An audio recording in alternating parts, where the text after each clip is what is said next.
What's up, everyone? Welcome to episode 19 of Nervous Breakdowns with G. On this episode, we have parenting expert and child development expert, Dr. David Burkholder. He and I talk about parenting, human development, and we answer some listener questions about the topic. Here we go.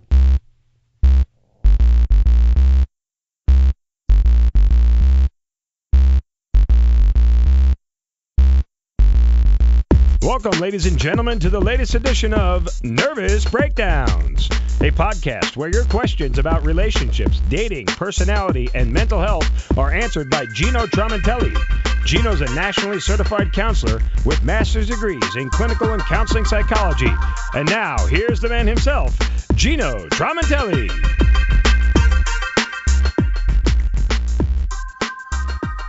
Hello, everyone, and welcome back to the Nervous Breakdowns podcast. I'd like to welcome my guest, Professor of Counselor Education, a parenting and child development expert. This is Dr. David Burkholder. Dr. Burkholder, thank you for joining me.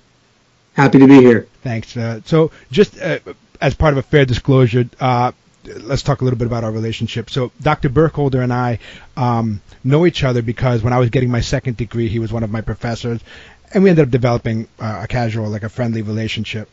And Dr. Burkholder is a really an interesting guy to talk to about parenting. So I thought it would be a good idea to bring him on to the show because some of our most fun conversations have had to do with our experiences as new parents. So Dr. Burkholder, can you tell the audience a little bit about your career, how you became interested in child development and parenting? Sure. Well, when I first got my PhD, I came out to the university I'm at right now, and they kind of, when you're new, they tell you what you're going to teach. And so one of the classes that I wanted to do was human development, because as an adjunct, when I was getting my PhD, I had taught that quite frequently.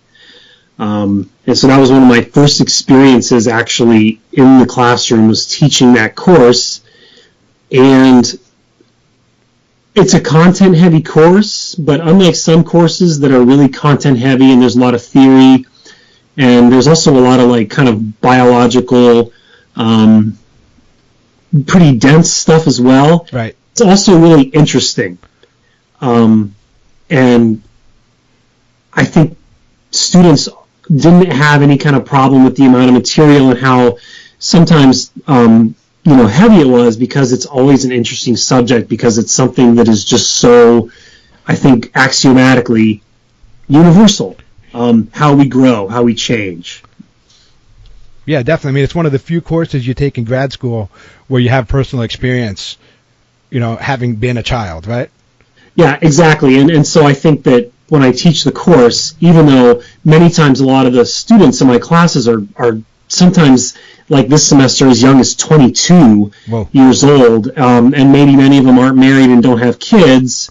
Many of them have either worked with kids, or they have younger siblings, or they're interested in working with kids, or even just their own personal experiences about remembering when they were in middle childhood, remembering when they hit adolescence and all the changes that happened, remembering when they hit young adulthood and the shifts and transitions that occurred then. So anyone taking that class and anyone encountering this topic is going to have something personal invested in it. Sure.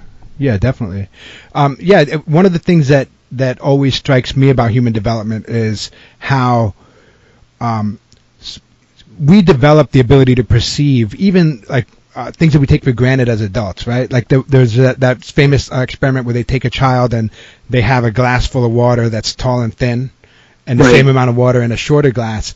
And a child, in certain developmental stages, they think that the taller glass has more water. They don't really understand that the volume of the water can change shape and it can stay the same volume. So when we look at that kind of stuff, it really helps us to reconsider how kids perceive their world, right?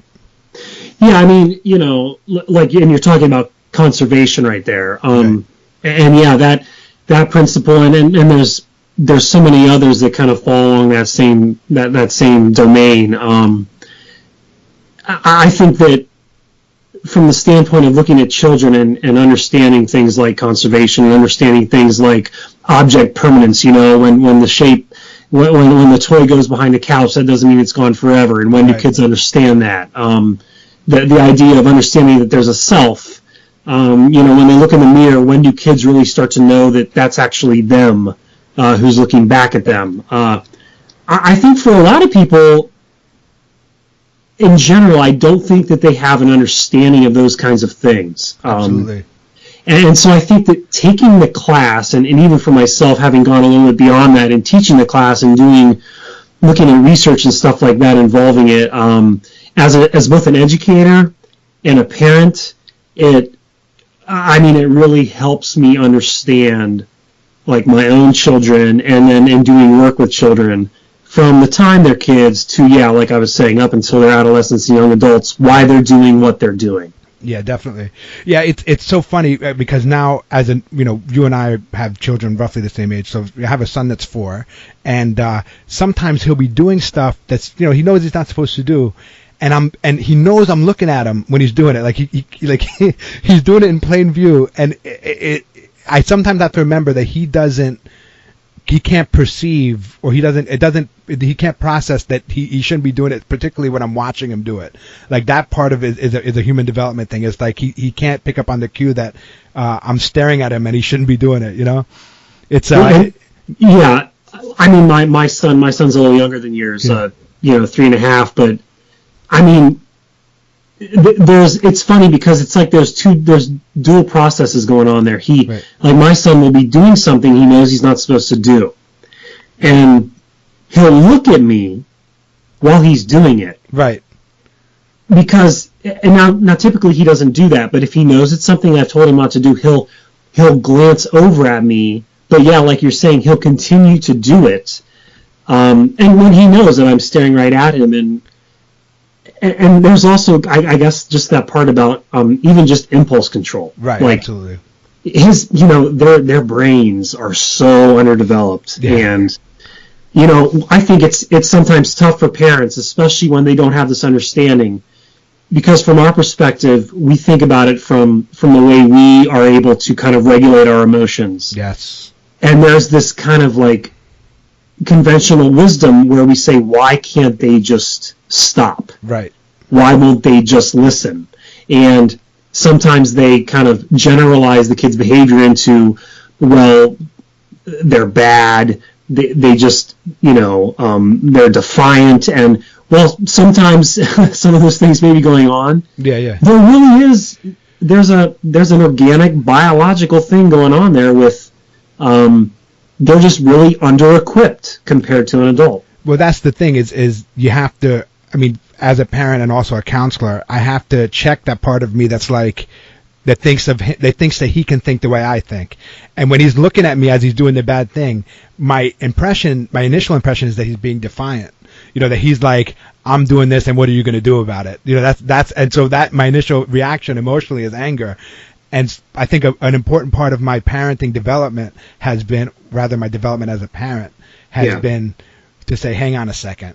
That's not what's happening. This kid's not looking at me defiantly at 4. He may, when he's a young adolescent or a teenager, absolutely do things defiantly, but I don't think that he's there now.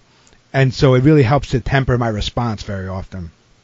I think for myself that definitely comes into play, particularly when my son does something maybe impulsively, and so my initial response, I think, definitely I want to take that into account. That, hey, he just screamed in his little sister's face from 2 inches away. I don't want him to do that, and that doesn't make much sense, but he did it because, I don't know, he's excited. Again, he has the impulse control. Who knows all the things that are floating through his mind right before he decides to do that. But on the other hand, now if I tell him not to do that, and then 2 seconds later he does it again, that I'm not so sure. I'm not sure where that falls along the lines of impulse control or defiance, but definitely those first kinds of behaviors where they're just caught up in the moment. Right. I sometimes think parents think, well, hey, I told him yesterday not to do that. Yesterday to my 3.5-year-old might as well have been last year. Right, and it's also we lose sight of, at 4 years old, a day is such a large percentage of your life. their days are long as hell, compared to ours. I sometimes my years are flying by at this stage in my life. I don't know though. Sometimes spending a whole day with my son feels pretty long to me.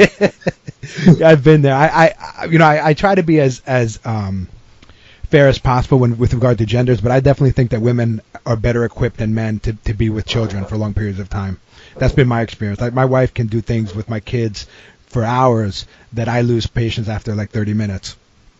Well, maybe there might be some research to do there. I mean, I feel the same way, but maybe it's just that our wives are better than us. Yeah, well, I mean, I would be happy to admit that anytime. I think my wife is a fantastic person. But so, one of the things that I often, when I see people parenting, I see one of the main, how can I phrase this? One of the main parenting issues that I notice a lot is trying to find a balance between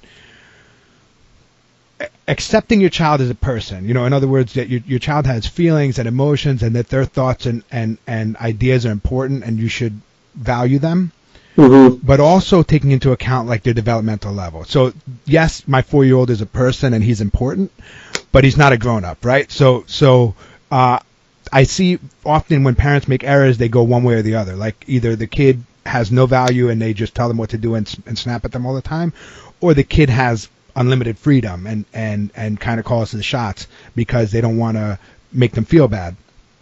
So for me, that's been a huge part of that's the balance that I'm always looking for, is how can I respect my child but also put limits on him.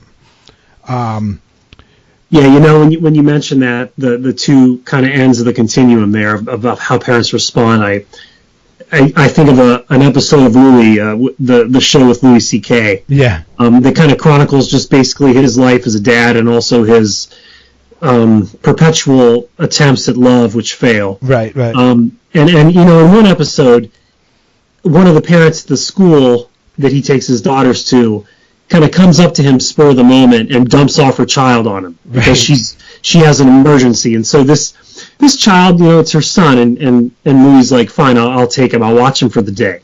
And so right before the mom gets in the cab, she says, oh, and Louie, by the way, I never tell him no.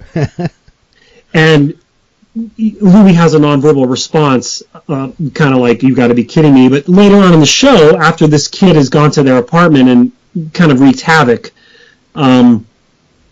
Louie's sitting there on the couch with the kid, and the kid says, why doesn't your daughter want to play with me? Why don't kids want to be my friend? And Louie just says to him, well, it's because some of the things you do, it really makes you hard to be around. And the kid looks at Louie and says, well, my mom tells me that every decision I make is a good one because I love myself.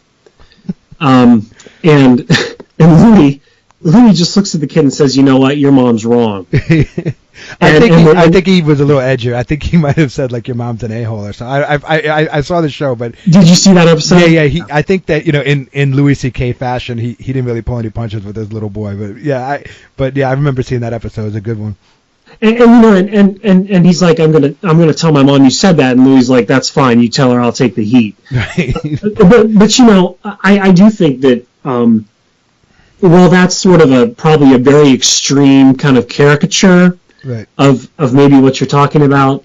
I do think that it's hard to find a sort of equilibrium between doing things monolithically one way or another. Right. And it's hard. I mean, it's a challenge, and I think it's also because parents are dealing with their own emotions, whether they are stressed out or tired or it's the kid's been particularly challenging that day, or whatever else. Parenting is so hard, and so not to mention just we have our own stuff too that we bring into it. But I do have to say that I think with myself, what I've tried to do with my son particularly, because my daughter's so young, that really hasn't come to this yet, but I think sometimes with my son, I'll try to sit down with him and rather than focus on like the result or what he did, right, I've been trying to start having conversations with him about the process. And if I can like give a quick example of that. So for instance, like my son, like let's say he does something and maybe he hit his sister, or maybe he, did something he wasn't supposed to, or talked to his mom or myself in a way that I didn't want him to. And I try to start sitting him down and saying, what were you feeling when you did that? What were you thinking when you were yelling at mommy, or what was going on when you hit? And even though I do think, Gino, I think he's still pretty much too young to do that. Right. I do think that there's still some value in doing it, and I'm also trying to set kind of like the table for the future. Sure. Does that make sense? Absolutely. No, you absolutely. I understand that. That sounds like a really great technique, because you're getting him to do some metacognition, some thinking about his thinking, which is a huge skill. I mean, that's something that is basically at the soul of counseling, right? I mean, is being able to do play-by-play on your own thought process is critical. Yeah, I mean, and I think that the metacognition and the increased self-awareness. I mean, again, these are concepts and abstractions that I know that my son doesn't really get it fully. Right. But I do think that kind of laying the groundwork for that. I think what else that also does is, as he gets older and as his theory of mind becomes more sophisticated, basically his ability to understand that other people are thinking things that perhaps are different than him. Right. And also his ability to just kind of consider that other people have their thoughts. Mm-hmm. And so I think that what else that does is it allows him to start considering what other people might be thinking, how other people might be responding to him. And I do think that as he gets older, and if that continues, that I think it facilitates empathy in my son. Yeah. And in any kind of child. Having them kind of walk through the steps of what you were thinking when you did that, what you were feeling. How do you think your sister felt when you did that? What do you think your mommy was feeling when you were yelling at her? So maybe I'm doing it too soon with my son, but I do think that there's a lot of different kind of bases that can cover if you kind of consistently do that with children. Yeah, and not to mention, you're probably doing a lot of secondary good. I mean, I don't think that he is not liking the attention from you, right? Or spending the time focused on him, or having some time just speaking with his daddy and talking about the way he feels. Those things alone are probably critical and are really helping him along. But then the skill development isn't hurting either, even if it's a little too early. Yeah, and the other thing I would say too is we're talking about development across the lifespan, because development never stops. Right. And so I think the other thing that does is the earlier you start that, the better. Because I think, I mean, you and I both know that kids are typically primarily receptive to information from their parents up to a certain age, and then it starts to decline. Right. And it disappears. Yes, their openness to it, their willingness to hear it. Not completely, and in all these cases, these are generalities, and there's idiosyncrasies and differences from child to child. But for instance, like when we're talking about the two main things you should talk to your kids about, sex and drugs. Right. What a lot of developmental psychologists and neuroscientists are talking about now is that basically, like, age 9 is the primary best time to really have focused, concentrated conversations about that.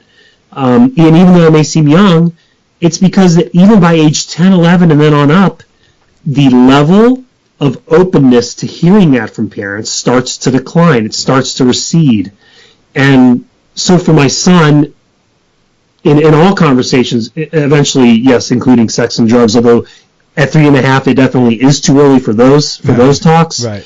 But for those talks and others, I think it's also good to just get it going early, because there's going to come a time when that typical kind of, eye rolling and yeah, whatever you say, Dad. I mean that's gonna occur, and so setting the table early is also important for the long game. Keeping the fact in mind that when your kid's 16, sitting down and talking about that isn't going to be seen as getting attention from Dad. It's going to be seen as something different. Yeah, it's like a drag. Exactly. Yeah, and I think that's an important part too. Is our kids are when in their adolescence, kids want to differentiate themselves from their parents and start to be more like their peers, right? And that doesn't necessarily mean you're failing in parenting. I see a lot of parents that just take it so personally, and I think their experience of parenting would be better if they recognize that as what it is, which is a developmental stage. It's something that they should be going through. That is exactly right. I mean, if it didn't in any way, I mean, perhaps there's like an adolescent or two out there that they still, mom and dad are king, and peers don't matter. I think that's obviously the exception, not the rule. Sure. But yeah, that is definitely that's an event. Adolescence is an event. Biologically, we know all the changes that occur, but yeah, also emotionally, psychologically. And so, for kids entering that phase, if mom and dad had been intentional in laying a good foundation in those areas like we were just talking, it's only gonna serve the kid well. It's only gonna serve the parent well. Because, and I think something else that parents have to keep in mind is the adolescent brain is oftentimes compared to the brain of a toddler. Right. And that is an actual organic, neurological, biological fact. And so, it's just just think about that. You don't even have to really read a neuroscience book to understand the implications of what that means. The impulse control, the feeling invincible, on and on and on, all the things that adolescents oftentimes do. It's because a lot of the changes that are occurring in their brain are very analogous to what is happening in a toddler's brain. And my goodness, maybe if my parents would have understood that, I remember when my sister hit that age range, and there was a good year when I didn't ever want to be inside the house because it was that bad. Right. And I think if my parents maybe had an understanding that, yeah, this wasn't all of a sudden my sister just deciding to become evil. Right. That there's an actual thing happening within her brain that is very similar to when she was 3. Maybe we will make it, wonderful and, a walk in the park, but how much more would that have benefited them from having that understanding about what changes were occurring? They would have made first of all, their experience of parenting her would have been different, and they may have made different decisions about her. Just as further evidence to the point you're making about their brain development, for people listening, they do these studies where they show children of all ages pictures of people that are displaying outwardly some emotion, like somebody with an angry face, or somebody with a sad face, or a happy face, and adolescents do really poorly at that. They can't look at somebody's face, a picture, and think about what what feeling they may be having. They do about as well as a toddler would, whereas a 9 or 10 or 11-year-old actually does better than a 15, 16, 17-year-old. And it's that empathy piece. They don't have the capacity to put themselves in other people's shoes and think what they might be feeling. So yeah, it's just further evidence to your point. Yeah, and again, I think that and I think for parents, the more information that you can have, kind of arm yourself with during that time, the better. Because I think that across parents, as marital satisfaction and parental satisfaction has been sometimes studied in tandem together. Right. What you kind of see is a couple gets married, and the satisfaction level, the happiness is usually reported as pretty high. And then the first kid comes along, and typically then we see a dip in satisfaction both as a couple, and sometimes even with parenting, because it's hard, it's new. Newborns, infants, they're very demanding and high maintenance, and so that can sometimes throw couples for a loop. There's a dip there in both parenting and parental satisfaction, and then also you have it changes again. I mean, when kids typically enter middle childhood, they're more independent. Their brains have developed. Impulse control is better. They're self-sufficient. And so, honestly, parents usually report middle childhood is one of the easiest and happiest times as parents. Right. Because what would middle childhood be? What age ranges? I think middle childhood is typically considered to be like 5, 6 to up to about 11 or 12. Yeah, and so in those ages, kids aren't taking as many foolish risks as they used to be. Their impulse control is better. They still are very open and receptive to mom and dad. Mom and dad are still very important, so there's a lot of still love and affection. They still love their parents, yeah. Yeah. They don't typically, you don't have to drop them off at the mall a mile down the road, that kind of thing. And so parents have a spike upwards in being a parent satisfaction, and then also that facilitates the marriage relationship. And so marriage satisfaction typically spikes, but this kind of funnels into what we're talking about. But then when you have adolescence hit, and that really takes a big impact and a big toll sometimes on both being a parent and being in a partnership with another spouse, because what parents often will report when they have an adolescent, it's like they had to relearn being a parent all over again. Yeah. Which is really tough because, hey, we just had middle childhood. I thought I had it all figured out. My kid loved me. They listened, et cetera, et cetera. And then we have adolescent hit, the hormones, the brain changes. And so there's this pretty precipitous dip again in both parental satisfaction. And then, of course, there's the strain on the marriage again because the two are very much wedded together. And so I think to kind of buffer against those kind of ups and downs and to navigate those different kinds of seasons as parents and as partners, the more, like G.I. Joe, knowing is half the battle. Right? The more you know about that stuff and prepare, the less surprised you're going to be. Right. Yeah, I mean, you and I had this discussion several times, but one of the things that was most difficult for me as a new parent was hearing basically like a reporting bias from my peers, right? So I had a lot of friends who had new children, and they couldn't tell me enough how great it was. Everything is great. Yeah, it's difficult because we're up in the middle of the night, but it's all worth it. It's fine. Mm-hmm. And then when my son was born, and you know how it is with a newborn, you're up in the middle of the night. I mean, those were some of my darkest times parenting, because I remember waking up for like the third time in the night. It was like 4 a.m. My son was screaming. He needed something. And I remember going in the bathroom before I went to attend to him and putting my head in my hands and being like, I've made a huge mistake. Like I was like, what did I do? Is this going to be like the remainder of my life? Is this, that I can never have time for myself? And remember, Gino, now you're putting this online. I know. And listen, I'm okay with that, because I wish I could have heard it from somebody else.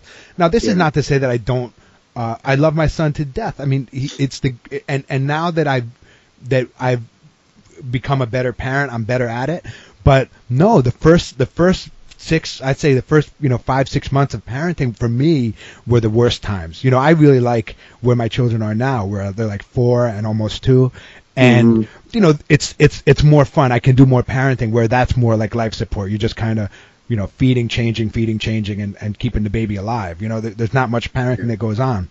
Yeah, keeping them from falling off like a high shelf or something. Yeah, you're just protecting the baby. So I wish that I had a competing viewpoint, because what compounded it was the thought that I was a bad person, right? Like, I'm like, well, why am I feeling like this?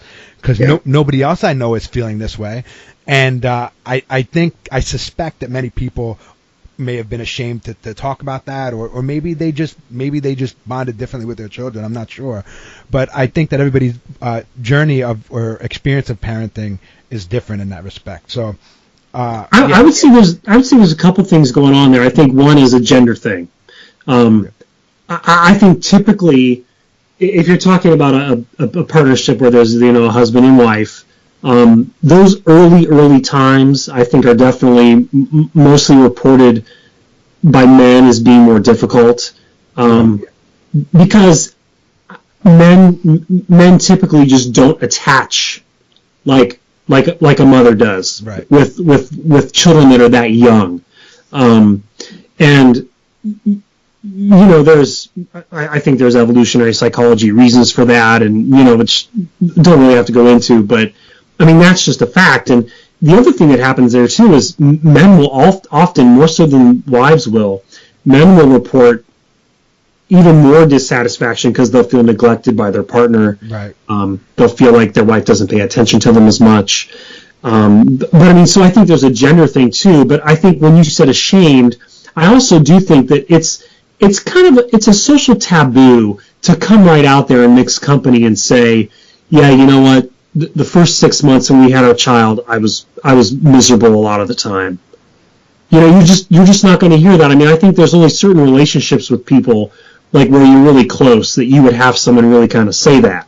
Right. And I wish I would have heard that too. I heard it in terms of like it's really difficult, but like you said, then they always wanted to put it in parentheses, but it's beautiful, it's wonderful. Right. There's always the qualifying statement, yeah. Yeah, and so I think before you're a parent and you hear that, you're like, you think about it intellectually, but when you're up at 4 a.m, that's experiential. It's not intellectual at that point. Yeah, I mean, it doesn't change the fact you love the child. But Yes. there's not a lot that's good about a newborn. I mean, a newborn pukes on you, craps on you. I mean, it needs constant attention. There's not much that's enjoyable about that. I mean, yes, I guess the feeling of holding a baby is kind of cool, but that loses its shine pretty quickly. At 4 a.m. When you're on 3 hours of sleep, you don't want to be holding anything. Exactly. Exactly. I mean, let me use this podcast to vent for 5 minutes. This morning, my youngest daughter, she's 5 months. She woke up at 5 a.m. Yeah. Wouldn't go back to sleep. So my wife had been up, I think, a lot with her, and I had kind of slept through it a lot. Mm-hmm. So she said to me, can you please just hold her for a little while? So I just got up and took her downstairs. I thought, hey, I'll walk around with her. She'll go to bed. Maybe I'll crash in the guest room, put her somewhere. Everything will be good. Well, Gino, 2 hours later at 7 a.m, I'm still walking around with her. Yeah. And I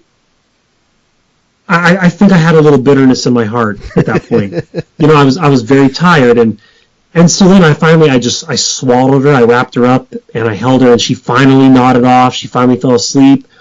So then, like, I took her in the guest room, and I laid down, and I put her, where she was safe, like wasn't going to fall, and put her down, and she was out cold. But then guess what? Then I'm laying there. I've been up for 2 hours, and I can't fall asleep. Right. So at that moment, I'm laying next to my 5-month-old, who is sleeping blissfully, and I'm laying there, can't fall asleep. The sun's up. For some reason, there's a bird that decided to be 2 feet outside the window that is singing louder than any bird ever. Right. And there was a lot of really, really strong negative emotions. I mean, for the humor of the story, I was angry. Right, you get mad at the baby, and then Yeah. but then you catch yourself, and you're like, what is wrong with me? Why am I mad at this infant? Is it okay if I say I don't think I caught myself this morning? I've been there, man. I've been there where I find myself like, and it's worse when they're at that age where they're basically, like a larva, and there's no conscious thought. They don't do it on purpose, but you find yourself like, damn it, baby, why are you doing this to me? And it's the worst feeling. Yeah, I mean, I was saying things to her while I was walking around with her in the kitchen that were like, I was having an adult conversation with her. I was trying to reason with her. Right. And of course, if someone would have paused me at that moment and said, David, do you realize what you're doing? I would have said, yes, I realize what I'm doing. But I mean, it's all those things. It's tired. It's not thinking clearly. It's just your own emotions, your own frustrations, and there's a lot of, you got to really die to yourself to be a parent. I mean, you can call it self-sacrifice or whatever, but you really have to. There's not a lot of room for selfishness. No, and I'm going to share just a quick anecdote to illustrate that point. There was a time when my son was probably about the same age as your daughter is now, like 5 months, and I was coming home from work. Now, in the early months, my wife stayed home and I was working, so I'm coming home from work, and my wife calls me, or I don't even think she called me, but it was one of those things where I walked in the house and it was pandemonium. Like, he was screaming and she had a million balls in the air, and the only thing I had to do was go to the bathroom. It was all like my whole half-hour ride home. I'm thinking about, as soon as I get home, I'm going to use the bathroom, and it was one of those things where I walk in and I knew that for me to use the bathroom at that particular moment was not going to end well for anybody. Right? And so I had to then put off the elimination of my waste for an hour while I helped attend to but I think it's things like that people who aren't parents don't understand, because something so basic and biological, you think, you don't even consider it as something you'll give up. I mean, everybody thinks they'll give up going out or they'll give up, but I've had to go to a number 2 with a kid in my lap. I mean, it's your privacy. Did it is gone. Yesterday. Yeah, I did it yesterday. That's unfortunately it's what being a parent is about, but it's all worth it, right? Oh yeah. I'm supposed to say yes. Yes, it's all worth it. It's all worth it. So I have a couple of questions that I want to cover with you today. Sure. Has parenting changed? You're talking from a temporal aspect? All right. Let me give some background. Let me direct this question a little bit. So I'm quite aware that every generation thinks that the generation that comes after it is doing things wrong, right? So, yes. The way I was raised was the best way, and the way kids these days are raised, blah blah blah blah blah. All right. So I'm trying to figure out if what I observe and what I feel and what I hear from other people is that tendency, right? That tendency to say the way we did it was right and the way you're doing it is wrong. Or if there's been a move toward a different parenting style that isn't necessarily the best. For example, we all hear the stories about the way scores are kept in kids games and the level of helicopter parenting and things like that. Is that something that has objectively changed as far as you know, or is that something that is that kind of perception where my generation was the best generation? Yeah, that's those are hard things to answer, because you can't remove yourself from the equation. I mean, to be completely objective, right?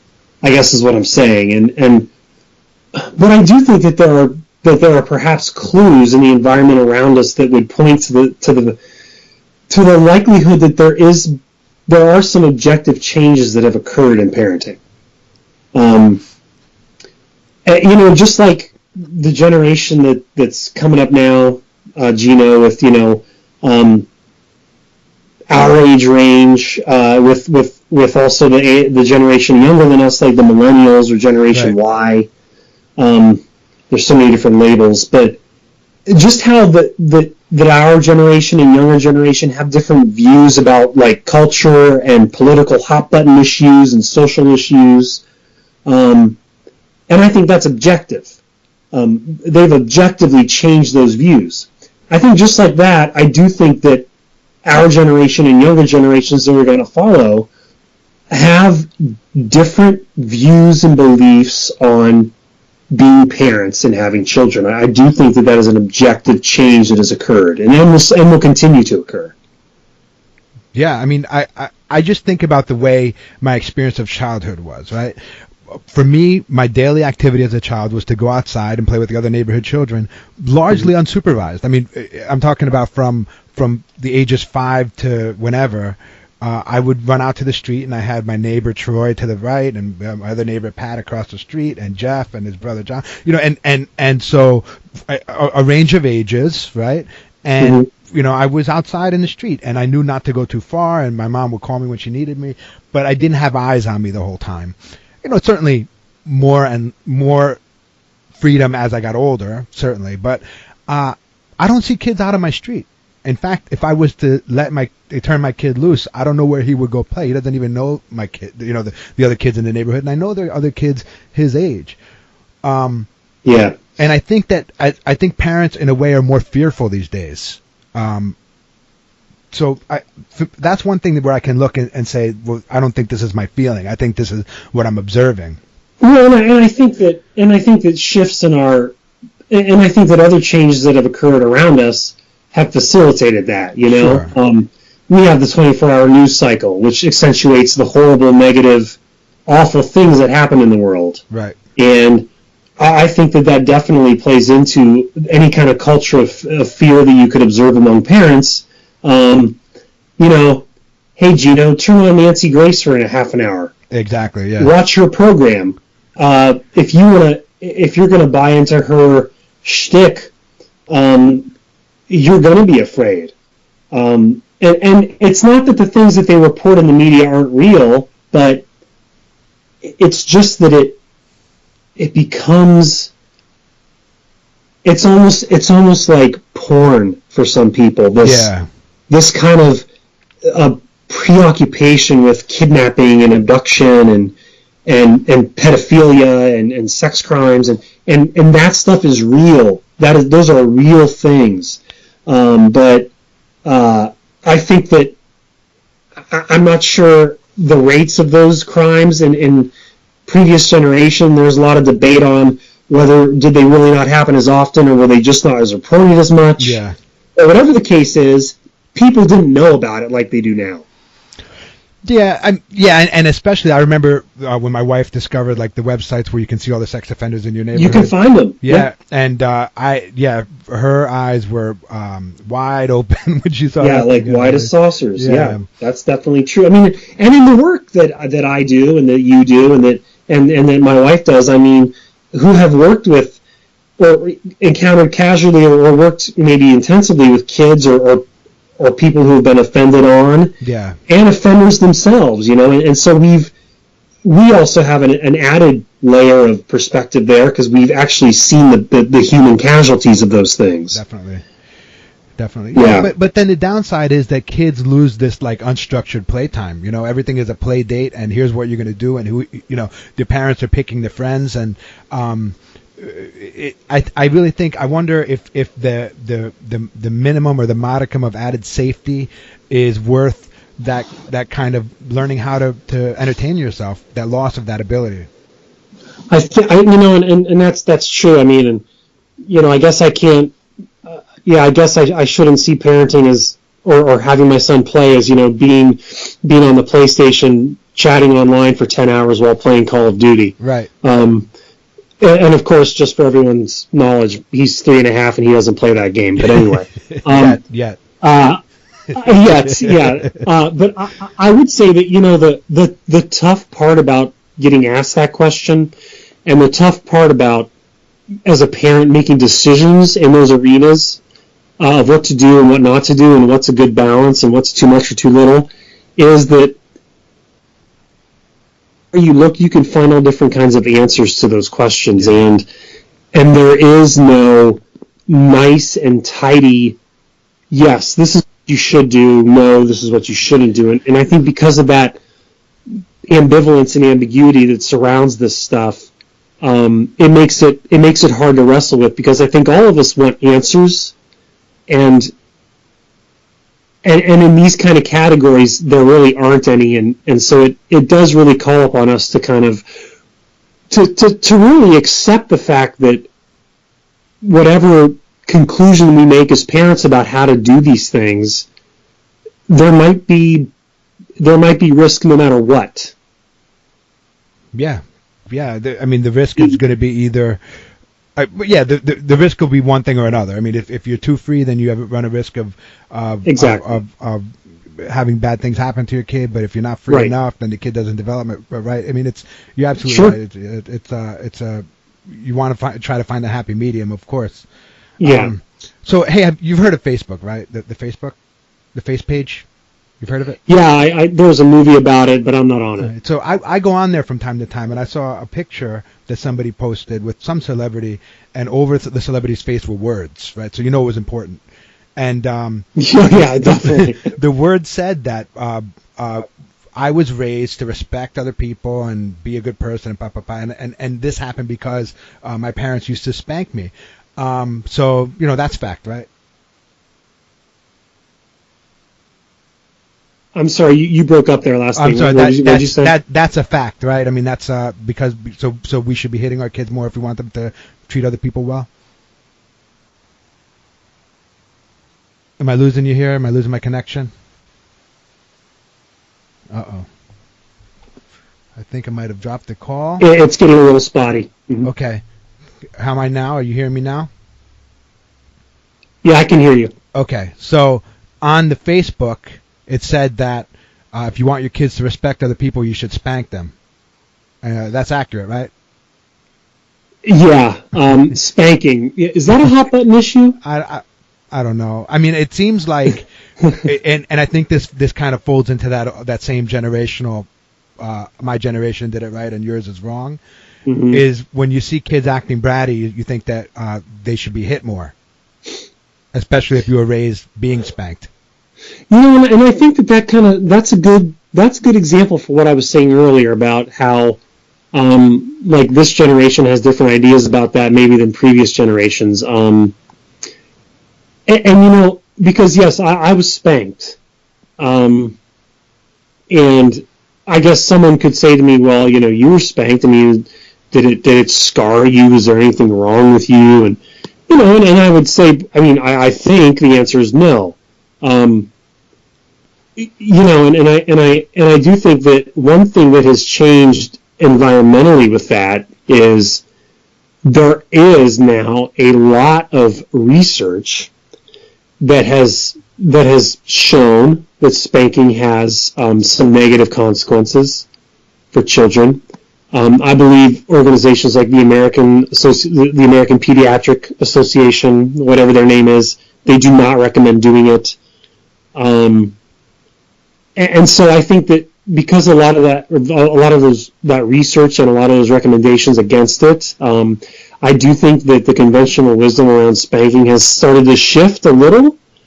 That it's not something that you have to do in order to discipline. Well, I think that's the core issue. Is people conflate I don't spank with I don't discipline. I mean, my son responds way more to me taking away a privilege than to me, swatting him on the butt. I mean, he if I take away the toy that he likes the most on that particular day, he's going to do whatever I tell him to do. Well, and I can say for my son, putting him in timeout, and I'm not saying like timeout, like walk 10 feet away from us and sit on the step while the movie's still playing and you can see us. I'm talking about timeout where he goes up into his bedroom, sits on the bed, and the door shut. Right. He hates that. Hates it. And now, my wife and I chose not to spank, so I don't have anything to I don't have anything to really reliably compare it to as far as like, well, I did it. We spanked him and it didn't work, or it did work, but I do know that, hey, if that's effective to the point that my son, it works on his behavior, then for myself, I'm going to say, hey, there's more than one way to skin a cat here. I don't have to spank him. Right. And so that's, I think both my wife and I have kind of reached that conclusion. Now, I know parents who spank, and they do it in a certain way, and it's effective, and at the same time, they don't have kids that are violent monsters.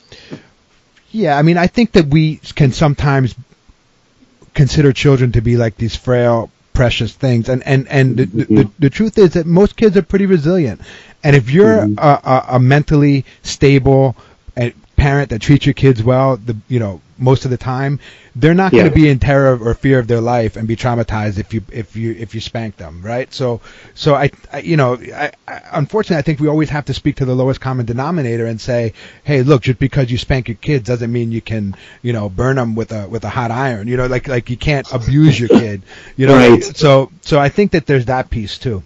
Yeah, and it's like I use in my human development class, I use a boilerplate textbook, and I also use a neuroscience book. Right.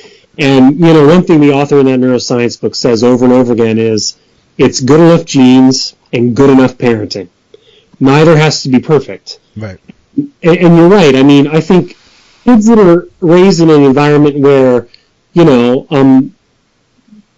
their parents provide love and warmth and security, all of those kinds of, emotional needs that kids have, if they provide those things, then I think that, that choices made in the area of discipline, unless we're talking about extreme examples, that I think that kids are going to be okay. I think that the kids in the environment where, think about it with like Erik Erikson and psychosocial stages, I mean, where they have basic trust in their parents, they have autonomy, as opposed to being ashamed. They have a sense of will, they have a sense of hope. I mean, kids that are in those kinds of environments, I don't think that, that at the least, at the first misstep the parent makes or any kind of mistake that happens, that, they're going to evaporate into a puddle on the floor. Right. Now, that's true. Right, yeah. I mean, most parents are going to blow it. They're going to make mistakes, and I mean, not blow it in a permanent way, but you're going to, on a day-to-day level, you're going to do stupid things sometimes as a parent. Mm-hmm. But your kid is not going to, like you said, melt. He's not going to be broken permanently from a mistake you make, within reason, of course, right? And I think that that's really important for parents to understand, and honestly, the metaphor for this, Gino, is I tell students that about clients, Yeah. If, as a therapist, if you are creating an environment where there's empathy, there's unconditional positive regard, there's good therapeutic rapport and alliance between the two of you, then, you've got the right environment where that client is going to be able to take risks with you, and when you mess up, or if you misstep as a therapist, they're going to be able to handle it, because just like you said, parents are going to mess up, therapists mess up too, and I think the same is true with parents. I think that, we're going to make mistakes, and we're going to sometimes really not get what our kids are trying to tell us. We're not going to understand what they're saying. We're going to misinterpret stuff. We're going to be too harsh and heavy-handed because, again, we might be having a bad day. But I think if those are the exceptions rather than the rule to how we approach our children, I think that, in a sense, that covers a multitude of sins. Yeah, absolutely. So when I announced this podcast on my Facebook, the Facebook that I talked about earlier, I don't know if you remember, but that website. The movie. The movie. Exactly. But I asked people if they, what I do is before I put out a podcast, I'll usually announce it and try to generate a little conversation about it. And I actually had a couple of questions from some of my listeners, and I thought maybe we just knock them out. Just two questions real quick. Okay, let me get on Google real quick. So one person wanted to know how much delay is a delay. So when we're talking about development, how do we determine when something is a delay? Yeah, are they talking about like developmental milestones? Yeah. Kinds of stuff? I think that a pediatrician could probably give you like a chart or like a document about when certain things are supposed to happen: walking, talking, rolling over, crawling, things like that. But there's a ton of variability. I mean, Gino, my son rolled over from his back to his stomach at 7.5 months. Right. Why? Because the kid was a tank. And he literally couldn't move. Right. My daughter, she's 5 months. She did it a month ago at 4 months. Right. I think there's probably some statistics involved, right? Like everything is normalized. Yeah. Just like when you take your child and they get weighed and they get measured in length, they use the I think they use the World Health Organization chart to give them a percentile of where they are, and so they're compared to the general population. And so I'm sure there's stats as far as like talking and walking and things like that related to that too. So when is a delay? I mean, I think that it probably depends for different things. And also, I think certain milestones are more high stakes than others. Sure. When my son rolled over was pretty immaterial. Now, if he was having trouble talking, I think that's a more high stakes one that typically is going to be involving intervention if people like pediatricians determine that it's been too long. Right. So, I mean, that was a pretty broad question. I don't know if you want to add anything to that. No, I mean, I imagine when I heard the question, the first thing I thought was standard deviations. I thought that there's probably some number, for any of you listening, that when they look at human qualities like height or weight, they tend to fall into this really predictable chart called a normal curve. It's really narrow on the outsides and comes up real smoothly to a peak and then back down. So most of the people fall in the middle of that. And then there are what they call standard deviations, which are a certain amount of percentiles out from that. And the further out you get from the center, the smaller percentage it is. I'm fairly certain that when we talk about development, probably, I don't know what, but probably 2 standard deviations or something would start to be cause for concern. So if walking is supposed to happen around 12, 13 months and your kid is not walking yet and he is in 16% of kids that don't walk at a certain age, they probably will start to look at it. Yeah. And again, the variability is huge. I mean, I know that my wife, she started walking at 9 or 10 months. Right. Really early. Her sister didn't walk until 18 months. But see, there was a context there. Her sister got held by everybody, including my wife, her older sister. She carried her everywhere. It was like her little baby. And so that's the other thing to look at too. It's not only the delay, but looking at the why. Exactly. Because development, it doesn't happen in a vacuum, right? The kid's not growing up in a test tube.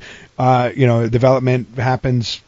My daughter, for example, is developing faster than my son did, but she got my son to model herself after. Oh, definitely. Yeah. I mean, toilet training probably will come into play there too. I mean, she'll see that her brother goes on the potty, and Right. And the other thing too is it's embedded in context. It's embedded in culture. I mean, what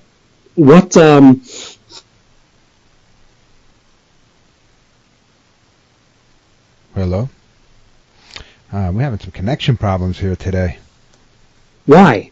Because it's a custom that Jamaican babies walk sooner than any other babies on the planet, and it's because the mothers have a custom there that when the children are born, they start doing leg exercises and walking around with them as soon as possible. Right. And so those babies are walking at 8, 9 months. Now the last walkers globally are the French, and I'll let you think about why that is. I'm not sure, but I imagine they probably carry their children quite a bit. Well, it's not the Italians, so don't worry. There was another question. This person was curious about a specific situation, but I think we'll speak more generally. She knows of a family that has a son who started to manifest some behavioral problems at age 10 or 11, and they wanted so they had the kid checked out. He doesn't have ADD. There's a new baby in the house, and they suspect that it might be some attention-seeking behavior. There's not, in other words, there wasn't any obvious developmental problem. So I guess to make it a more general question, when a kid's having behavioral problems and you rule out obvious things, what are some things that you might want to look for? Yeah, well, I mean, from my perspective, the first thing I want to look at is the relationship between the parents, or if there's two, I mean, or if there's one parent. What are some things that those parents or that parent, what are they doing? What's their parenting style? What issues or things do they have going on in their own lives? That is always the kind of the first thing that I want to look at. What like from the top down, what's going on with the parents first? When I worked with children and adolescents, they often would come in and parents would bring them in to receive counseling, and they were often the identified client, but 9 times out of 10, there was something originating from the parental unit or the parent that was really facilitating and feeding into the issues that were at hand. And that can be maybe sometimes difficult, because, I think sometimes parents, maybe for as obvious as it might seem, they don't consider that it's something that's kind of originating with them.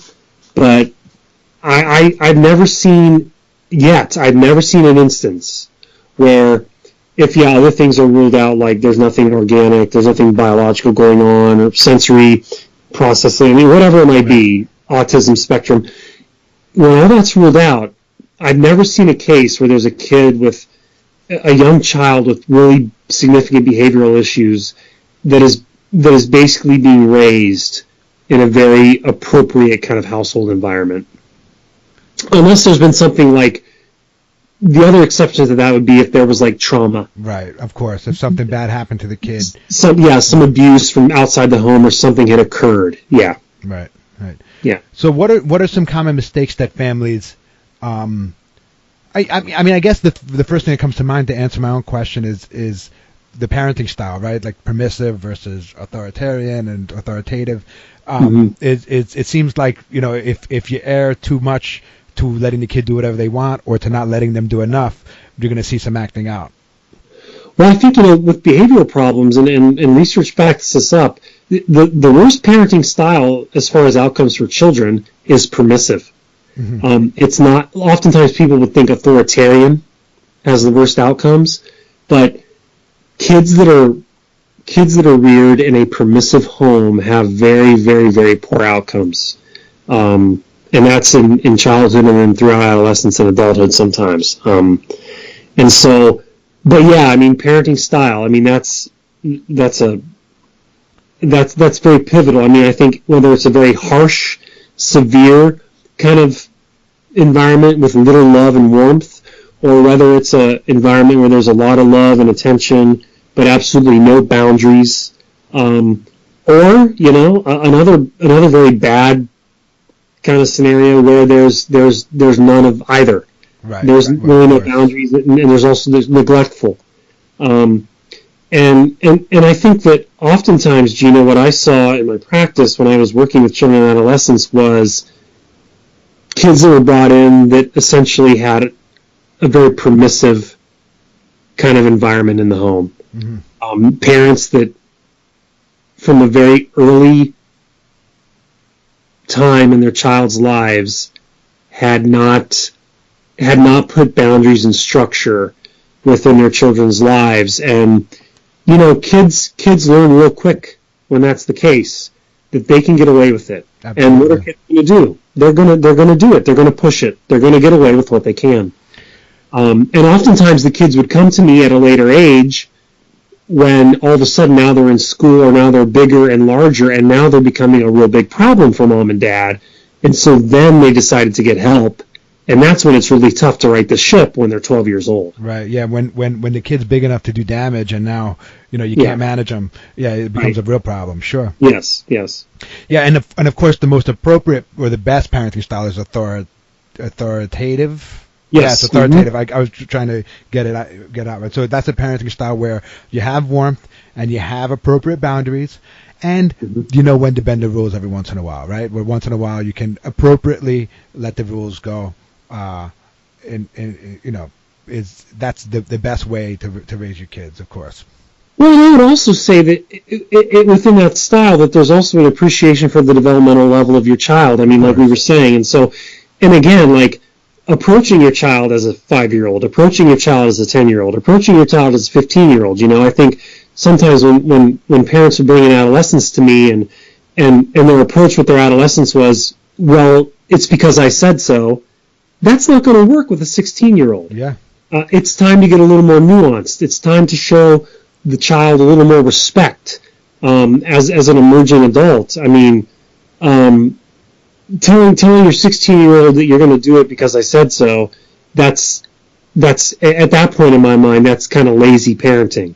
And so we have to have that right kind of authoritative balance, and we also have to have a recognition of, hey, who am I talking to here?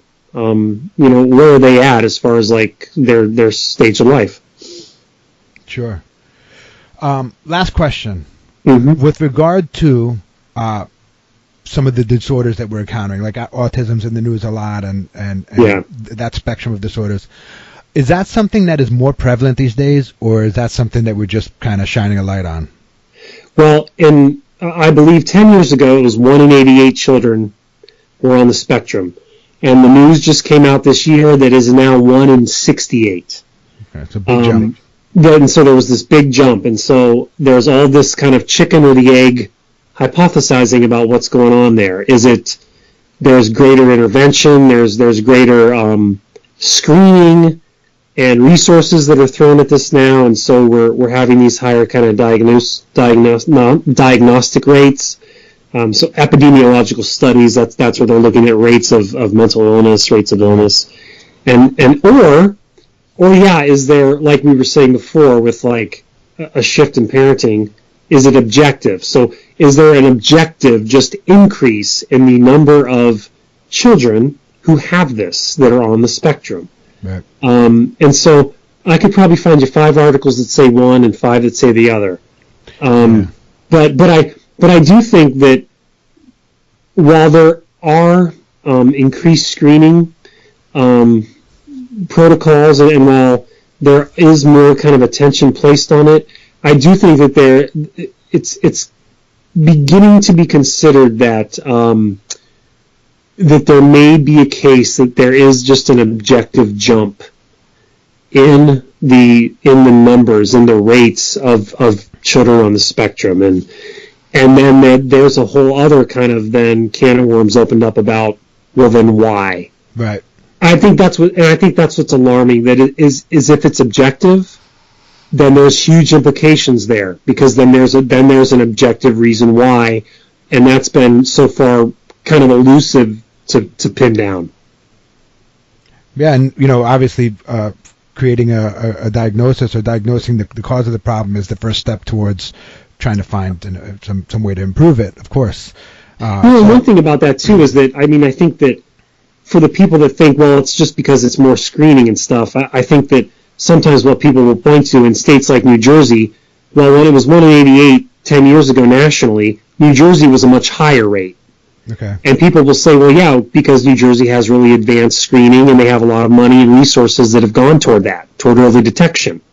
And so they'll say, so see, look at that. So, hey, as the rest of the nation has caught up to New Jersey, now the prevalence is getting higher, where New Jersey's was always higher. Right. But with that said, I like I said before, I do think that there's some kind of things coming out that they're saying, well, even with that said, that there may be an objective jump in the rates of this occurring. Yeah, it's tricky, and one of the things that I think among lay people that aren't in the field of mental health or the social sciences, there is frustration because you'll see one study that comes out and says this thing, and another study that comes out and says the other thing, and then the tendency is to kind of throw it out wholesale and say, well, nobody can figure it out, nobody knows what the hell they're doing, and it's all worthless. Yeah.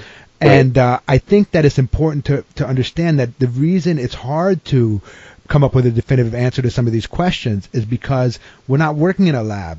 You can't take a bunch of fetuses and give them mercury and then see which ones turn out with autism and which ones don't. You can't do things like that where you can say without a doubt that X caused Y and A causes B. And so what you're looking at is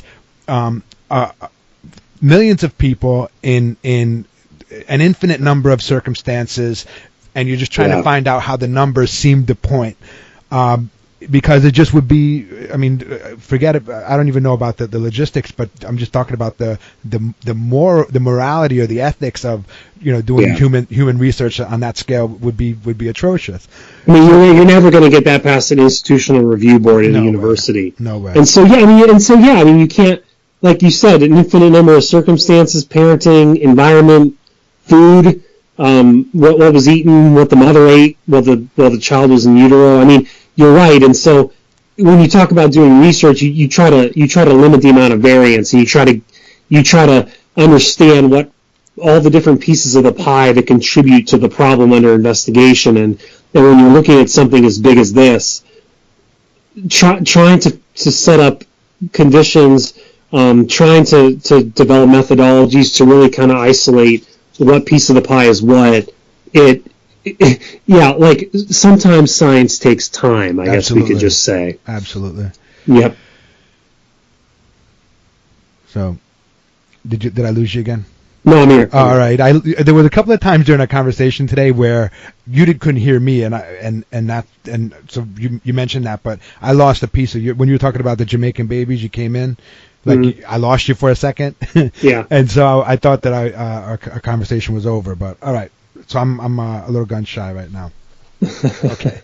So, well, Dr. Burkholder, thank you very much for your time. I appreciate it. No problem. I know that a lot of people will be interested in this conversation. Is there anything you want to promote, or I mean, do you have any research coming out? I mean, yeah, I did have several things come out this spring in different journals, but. You know, I think, like we say in the academic world, those pieces will be read by tens of people.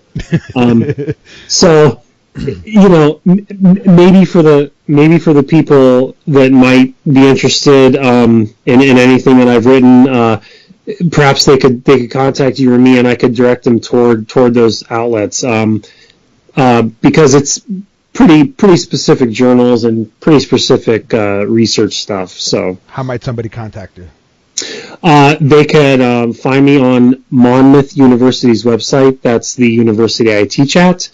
I'm in the Department of Psychological Counseling, and so if they went to that department's website and clicked Meet the Faculty, my email address is listed on that page. Okay, Dr. David Burkholder. And so the research you did has been published, and they can find. Well, you will direct them if anybody had any specific questions about that. Yes.